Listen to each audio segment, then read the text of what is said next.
I mean, the biggest surprise for me was Edna Kurgat dominating the women's race. Yes. She won by over 15 seconds. McKenna Morley got second. Emily Durgan, Emily Lipari, Wayne Kaladi, and Katie Izzo. That's the top 6. So Kurgat makes her first U.S. team. She's part of the Army program. Kaladi makes her first U.S. team. A lot of first-timers for this World Cross squad. I thought Kaladi was going to win. Now, you never know this early in the season, like who's training through and who's really going all in. But Kurgat, like last year in track, 14th at USA's in the 5,000 and then 16th in the 10,000, right? And we know how good her college career was. But this was surprising to me that she was able to go in there, beat her former teammate, Kaladi, by a good chunk and also just run away with it, run with that much confidence. Yeah, it was a vintage Kurgat performance. Yeah. New Mexico days. Like, we forgot. Early New Mexico days. We've forgotten how good Kurgat was early on at New Mexico.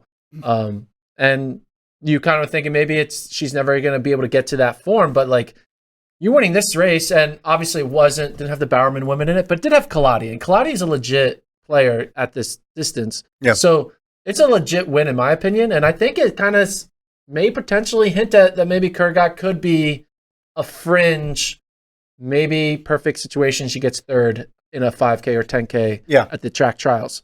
But I was very impressed by what Kurgat did here. It is cross country, so it is her best element, and she proved it. And Durgan, we both had Durgan in our top 6. We both had Lipari. Morley, did we both have Morley in? We might not. I think you might have had her in. I'll give you credit for that one. I had. We did not have Izzo. Well, we brought her up as someone who could be a contender. Yeah, for sure. My wild card, Katie Camarena, she finished 12th, so I was proud of that. Where did Steph Bruce finish? She was 13th, so just behind Camarena, actually. There you go. I mean, I'm interested to see how this group does at Worlds, right? And if that is the 6 that goes, because sometimes people do pass on spots and then you move it down. So Bahalski, who we picked, was one out, and maybe she'll move up. But that big story to me was just Kurgat. You're right. Vintage performance, throwback performance. If you watched her NCAA career, you'd be like, oh, okay, I remember that. But then everything that happened in between gave us no indication that this was what she was going to do. So when did she last win an NCAA title? Was it 17 or 18, right? But then it was the Kaladi show for after that, right? I mean, that's how I remember it. Let's find out. When did she last win a title?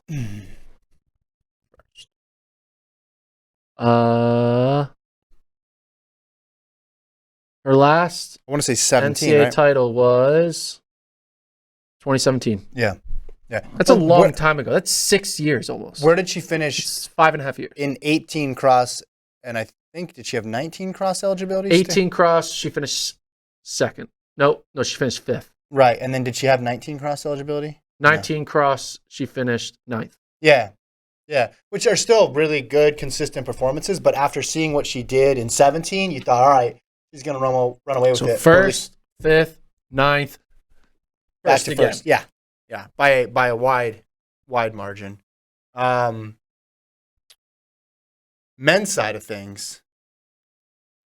Kind of wild looking at. I mean, it turns out that there's no heartbreak really here, but this could have been heartbreak. Well, no, there was heartbreak. No, there was no heartbreak. He's going. 6th to 7th? No, he's going. Buchanan's going? Yeah, he's going. Who's scratched? I don't know, but he's going.